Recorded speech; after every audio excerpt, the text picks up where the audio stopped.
Nostalgia is a word that we all crave. Just hearing that word, you probably thought of a simpler time in your life where you didn't have to pay bills or you didn't have to go to work every day. You just thought about the times when you were a kid and you get to kick your feet up and eat some cereal. For me, when I think of nostalgia, I think of when I lived in Japan and I would go to my friend Zach's house who had college football, and we would run with Reggie Bush every single time, and it made me just fall in love with sports video games. This idea of nostalgia is not a new concept at all, but with the explosion of TikTok in the last 4 years, the idea of nostalgia has only amplified in modern media. Just last year, NBA TikTok had a major trend called late night finds that was going viral. Basically, it was fans posting videos of them attending an NBA game of some of the biggest NBA moments in the past decade, like MVP Derrick Rose, or LeBron and the Cavs, or Paul George with the Indiana Pacers. It was a bunch of great moments, and it made us all remember the NBA we all fell in love with. But I think this trend also shines a light on a bigger, unseen problem in the NBA.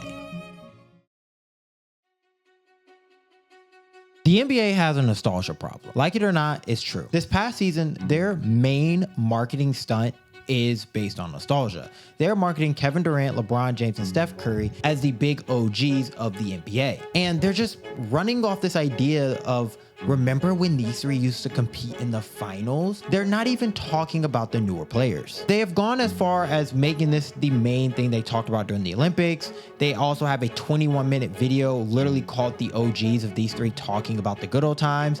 And you know they're trying to go off on nostalgia because they recreated the infamous Jingle Bells commercial during NBA Christmas Day, but they made it worse with cartoon characters. But the place I've noticed that nostalgia has affected us the most is most doubtedly the NBA All-Star Weekend. This 3-day experience that happens in February has resulted in some of the most regurgitated takes that we see in sports media. Every single year you hear, the dunk contest doesn't have stars anymore. We need to bring back when the dunk contest was great, like in 1997 when we had Kobe Bryant, but the dunk contest was so bad that it got canceled in 1998 and 1999. Or you hear, oh, the All-Star game is not competitive. They don't play defense. Like they weren't scoring 150 points back in the 90s. The truth is that All-Star Weekend has never been this great weekend that a lot of fans remember it being. In fact, the All-Star Weekend has always been pretty mid if we're being honest. The truth is that most of us, me included, have been blinded by this idea of nostalgia around NBA All-Star Weekend.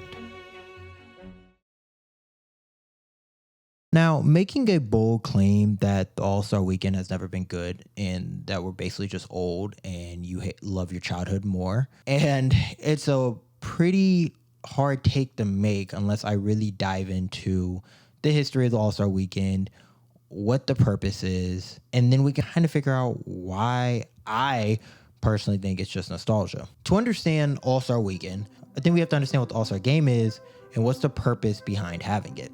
I started doing some research and I found out that the first All-Star Game was actually in 1933 when the MLB decided to host a game during the World Fair to showcase their players. Shortly after, the Negro League officially hosted the first traditional All-Star Game, which was East vs. West, bringing us to the All-Star Game format that we all know and some love today.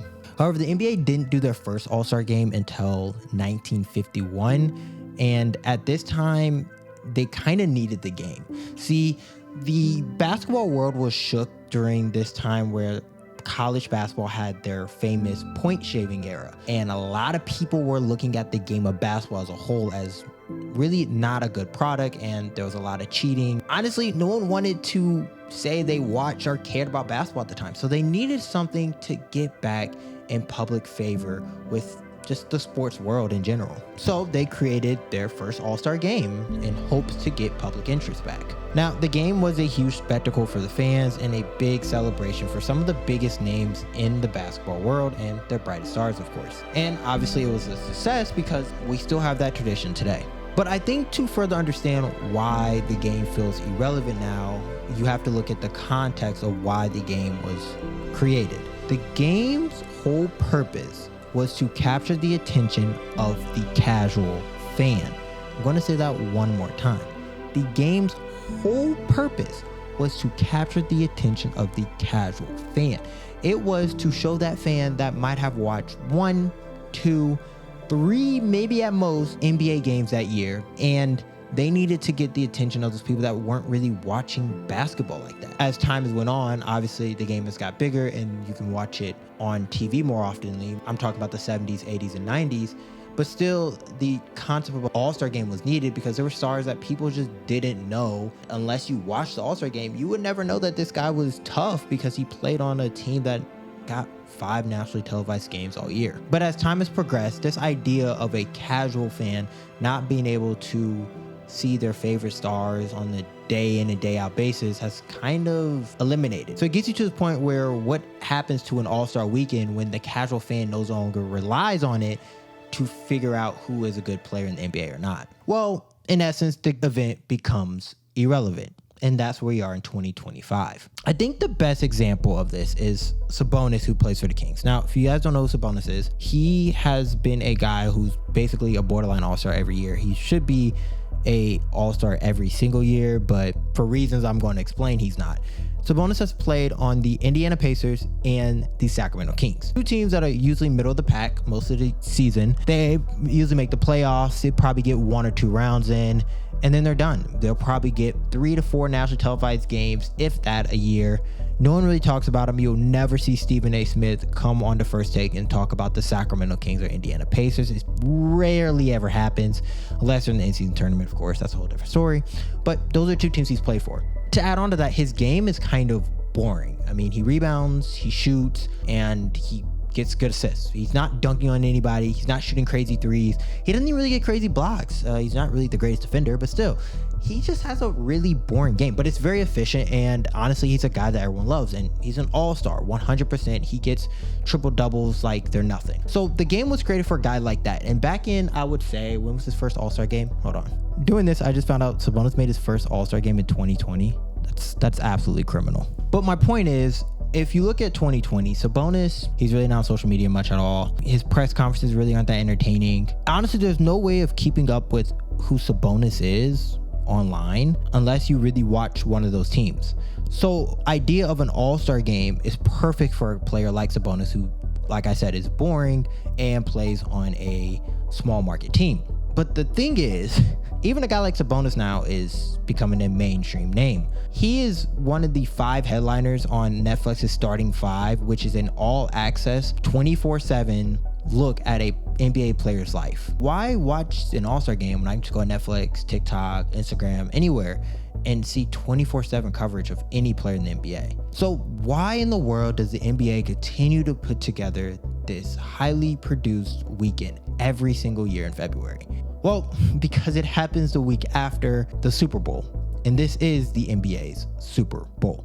I actually didn't need to do any research for this point because a couple years ago, the Super Bowl was in Phoenix, where I live. So me and my friend decided to go downtown and go participate in some of the events going on. And they had this thing, I think it was called the NFL Fan Experience. Don't quote me on that. And basically it was a whole bunch of NFL things. Like they had stores and like little VR things and booths, and a bunch of interactive games you could play. And we ended up sitting in a line for about 3 hours to throw 3 footballs past defenders. In hindsight, that was really, really stupid. Because like I could have just grabbed a football from Walmart for like $5 and then thrown a football, grab some of my friends and thrown past defender. But anyways, I was there for the NFL experience. I was there for the experience. But my point is, when I was leaving, I was sitting there, I was like, yo, the NBA doesn't have something like this for their finals. People that don't care about the game at all are bringing their friends, their family, their kids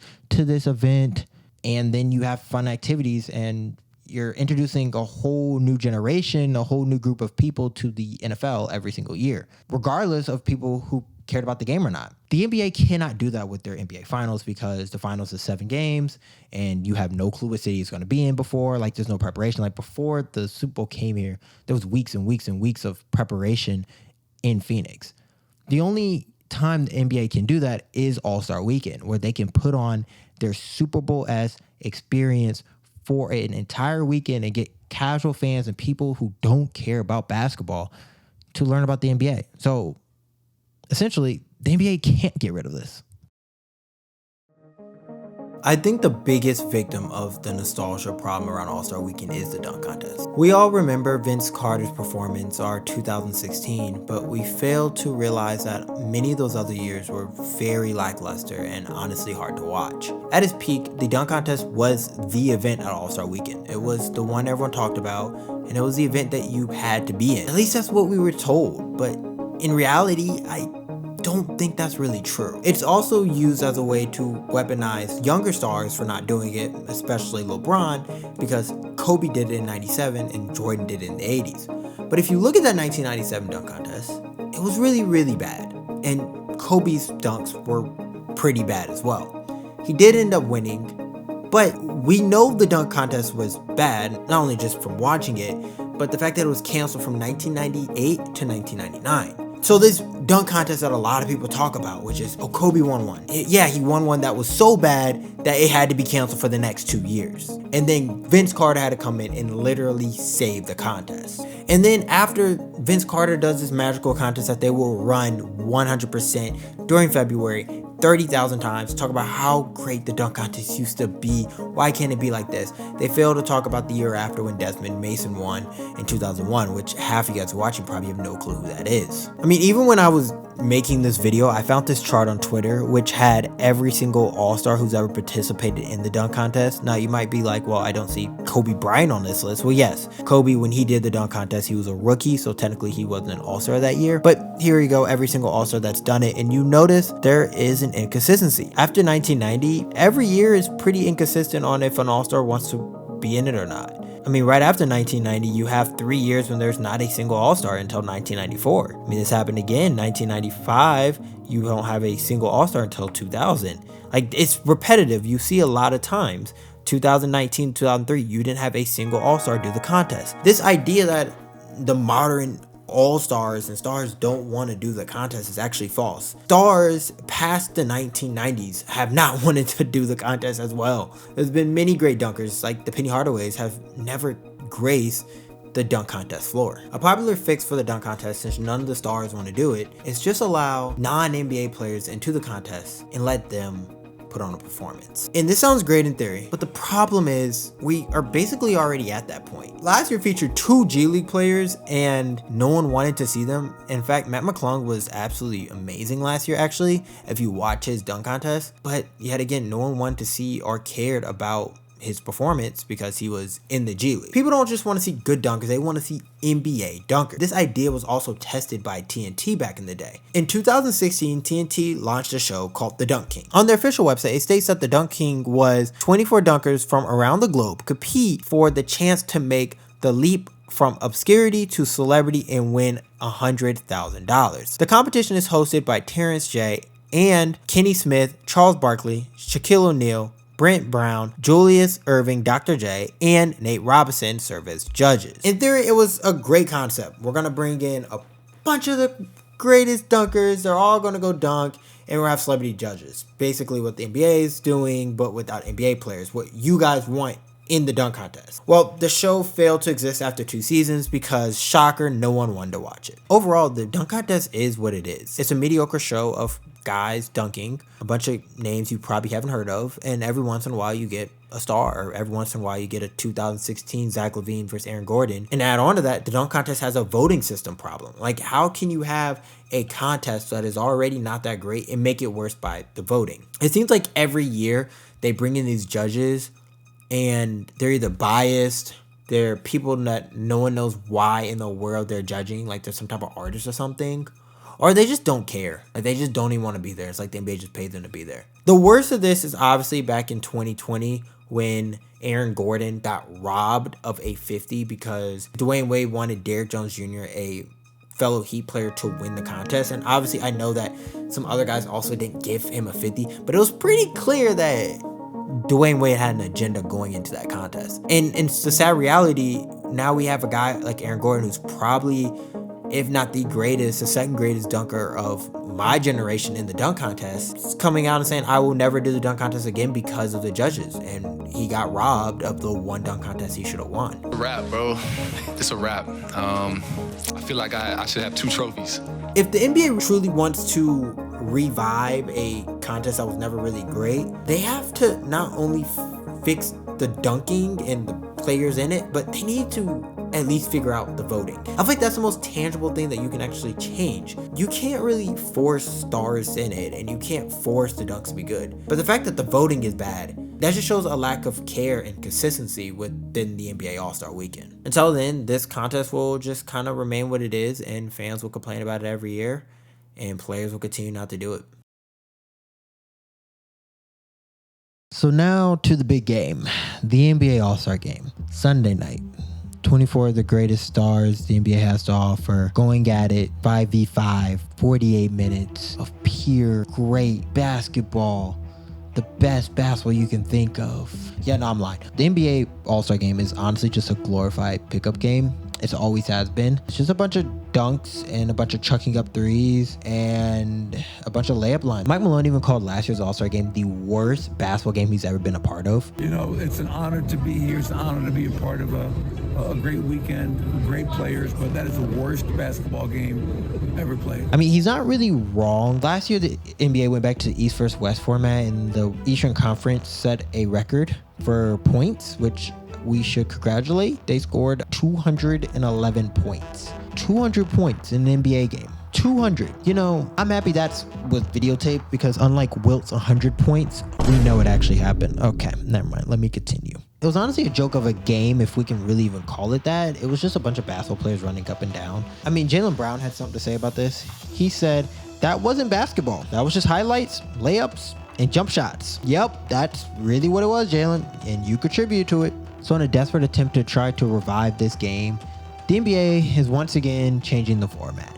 They're now doing an all-star tournament with 4 teams, 3 teams which will be drafted, and then 1 will be from the Rising Star game, and they're all going to be using TNT analysts. I'm going to be quite honest with you. 1, I don't care for the format. Hopefully it works out. I don't like the idea of Rising Stars in the All-Star game. Like, they're called Rising Stars, not Rising, oh no, you're already here, just become an all-star and playing the game. To be fair, the last time the NBA did do a drastic change like this to their format, it was actually a great game. 2020, they implemented a new concept and a new alternate ending to the contest. This was in honor of the late great Kobe Bryant, where they had both teams go for a targeted amount of 24 points added to the top team's score in the fourth quarter. It worked out to have one of the best games we've seen. I mean, that game was super competitive. We had Kyle Lowry taking charges. I'm pretty sure it ended in a free throw. Like, it was an amazing game and everyone loved it. But just like everything else in this story has been so far, one year is great, the next year sucks. 2021 was terrible.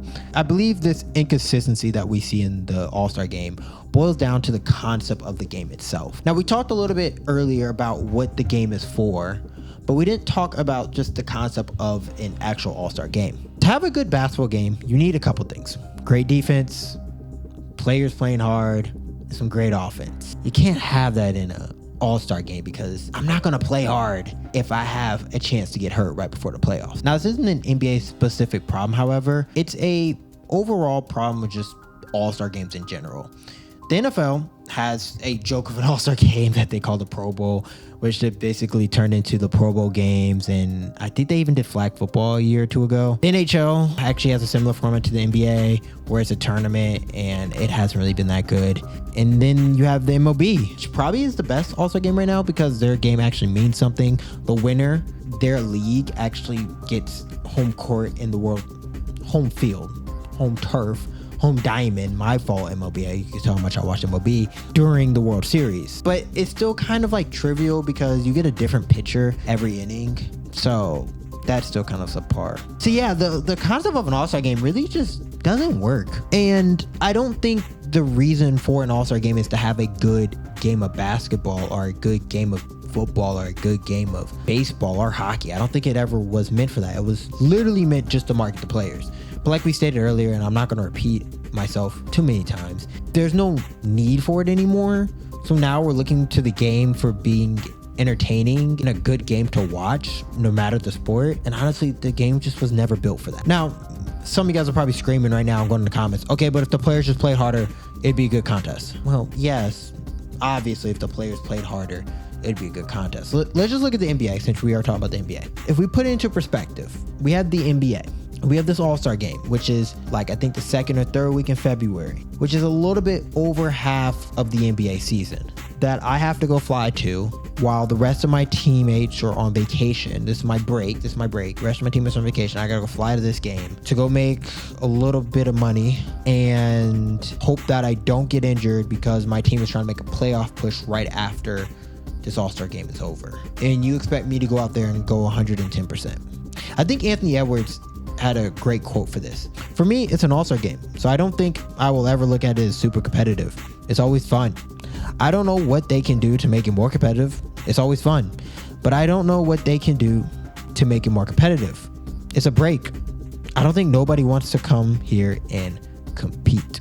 Let me say that last line one more time. I don't think nobody wants to come here and compete because it is a break. This is their PTO. Instead, they have to come to the office. Now, some people have suggested, okay, we get it. It's a break.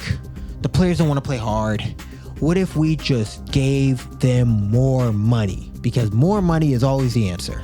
Yeah, no, that wouldn't work out. Let me once again put some into perspective. Let's take Stephen Curry, for example. Let's tell Stephen Curry, hey, we're going to pay you an extra $500,000 like they do in the in-season tournament to win this All-Star game. Now, it works in the in-season tournament because that game is meaningful and it's during the season. But without the meaning of it being inside the season, you're telling me during my vacation time, you want me to come here to play this game and I get $500,000 if I win. For Steph Curry, he could go to that city without playing a game and make twice the amount of money by just hosting an Under Armour event. And almost every All-Star can do that. When you're talking the idea of giving more money for an incentive, it works great when you have guys that aren't on super max deals. We're talking about guys that are making 40, 30, 50, 60 million dollars a year. That extra $500,000 isn't going to do anything because they can just make that money off the court if they really needed it. So the idea of giving the players more money, I don't think will work. So that won't help.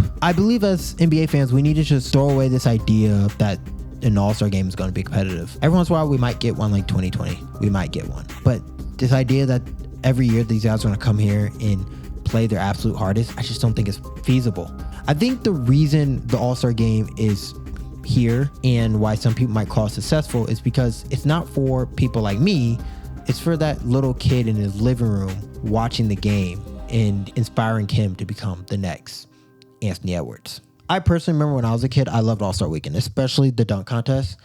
I remember after watching the dunk contest, no matter how good or bad it was, I would go and try to do that same dunk on my mini hoop the next day. I even have this dunk that I came up with on my mini hoop that would win a 50 and win me the contest whenever I make it to the NBA as a 25-year-old rookie who hasn't touched a basketball in like 3 or 4 months. Yeah, whenever that happens, I'm going to get a 50 with this dunk. So I can't tell you guys. But it was inspired from Gerald Green's dunk where he blew out the candle and then dunked it and then got robbed by not getting a 50. The judges suck. Anyways, that is basically who that contest is for. It's for little me. It's not for 25-year-old me who does not have a mini hoop in his house because honestly, if I tried to do those dunks on a mini hoop today, I might tear something.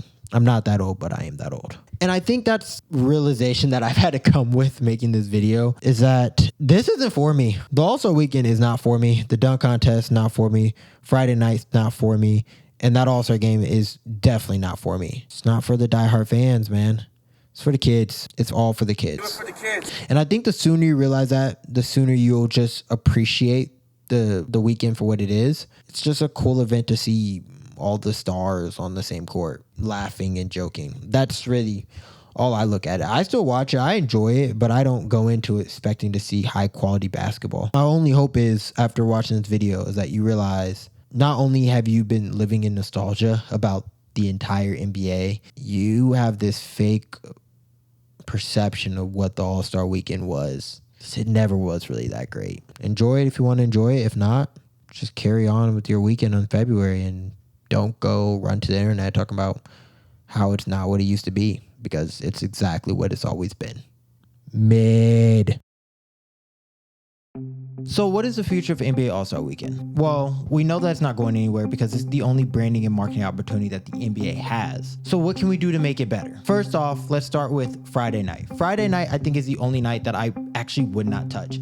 I think it is what it is. You have the Rising Star Games, which is always fun to watch because you have young guys going at each other. I mean, one of my favorite memories from All-Star Weekends, period, is from that event when Kyrie Irving broke the ankles of Brandon Knight. Like, I love that moment. Then you have the Celebrity All-Star Game, which is what it is, a bunch of celebrities playing basketball. Sometimes you get some really cool ones. I remember when Kevin Hart went on that streak when he got like 3 back-to-back, I think. MVPs might not have been all in a row, but he had 3 MVPs. Like, that's always fun to watch. So celebrity game is cool. So Friday, I think you knocked out the park with, you keep it. Saturday night, I think the way you can make it better already is by just getting rid of the skills challenge. No one likes the skill challenge. I mean, you can watch any video about All-Star Weekend. Everyone's like, why do we have it?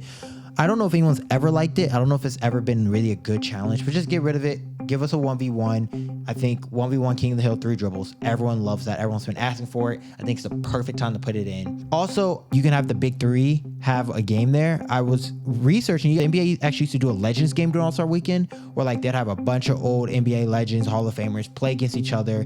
And it was a 5v5 and it was really cool, very competitive. The reason they stopped it because obviously players just got hurt too often. So they were like, okay, you guys are just getting hurt. No one wants to do this. The Big 3's been a successful league. I mean, obviously they have injuries, but it's been running well. I think it'd be cool maybe have the Big 3 finals during Saturday night or do something with the Big 3. And we could see guys like Joe Johnson playing. I think that'd be cool. Next, the 3-point contest. I think the contest is great. I would not fix it. I would continue to double down on bringing the WNBA players in. I mean, Sabrina versus Steph Curry last year was amazing. We all want Caitlin Clark. Please, if whatever you got to do, get Caitlin Clark there. We want to see Caitlin Clark in that competition. Keep 3-point what it is. Dunk contest, honestly, like I said, not much you really can do as far as asking stars to come in and guaranteeing the dunk's going to be good. That's not a guarantee you can make, but you can fix the voting. I think if you fix the voting, it would already improve the contest to what it is. Like last year, Mac McClung did that dunk where he caught the ball, dropped it, like I talked about earlier, and he didn't get a 50. Insane to me. So I think that is 100% something that you can do to make the contest better. And then Sunday night, I think is the one that needs most work. I hope I'm wrong that this format's actually good. If it's not good, I don't know, keep trying things. I think maybe look at the MLB and how they have an incentive for winning for the whichever league wins. I think that's a great concept, and I think it would make players play harder. So maybe try that. But perhaps maybe as fans just need to shift our perspectives and not expect this weekend to be a great weekend by any sort of imagination, and just accept it for what it is. It's a cool weekend where we see all the stars of the NBA going up against each other, and we see some cool 3-pointers and dunks, and that's it. Like, it's not supposed to be the greatest show on television. And for you diehard fans, I want to see great basketball. Well, you get that 82 other games of the year. Go watch some other games. Just allow this game to be what it is, an exhibition for casual fans. It's what it's been, it's what it always will be. Regardless, I'm going to be watching this weekend in February. I don't know if you guys are. If you guys are, let me know in the comments. I don't know if I'm looking forward to it, but I'm gonna watch it. I always watch it. Anyways, if you like this video, make sure you drop a like, hit the subscribe button. It really helps the channel out a lot. And if you have anything else you guys want me to talk about, if you notice, I kind of changed my format. So if you have any feedback about the format being different, please let me know. And as always, God bless. While I was making this video, I couldn't help think about all the times that Jesus said in the Bible that we must enter the kingdom of heaven as a child, and that we must have childlike faith. As ironically, I was making a video about us being kids and things being simpler then.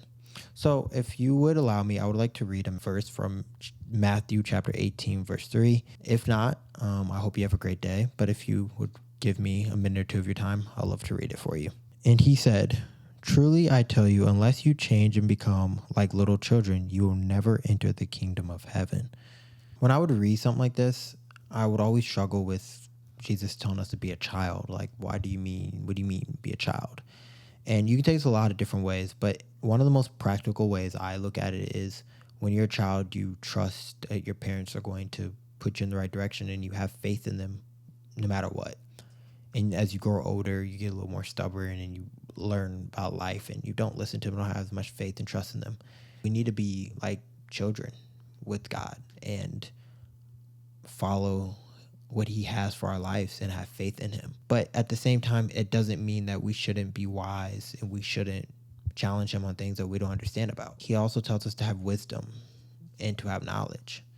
So you need to have a faith that's like a child, where sometimes it doesn't make sense, but the wisdom and discernment to understand why something's happening, or at least ask the appropriate questions in prayer to know what is it that God is trying to teach me or bring me through. For me personally, I actually am recording this on the last day of a 10-day fast that I'm on, and God has really helped bringing me out of the things that I listen to on a daily basis.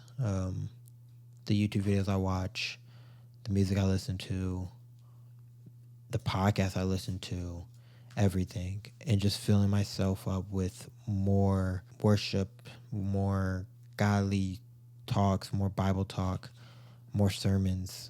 And it's helped me just keep God in front of my mind no matter what I'm doing, even if I'm at the gym or making the script. Like, I just consistently just have God in the front of my mind. And I know it's like a tangent off of this, but I've also been trying to be better at just having that faith. That's all I have for you guys.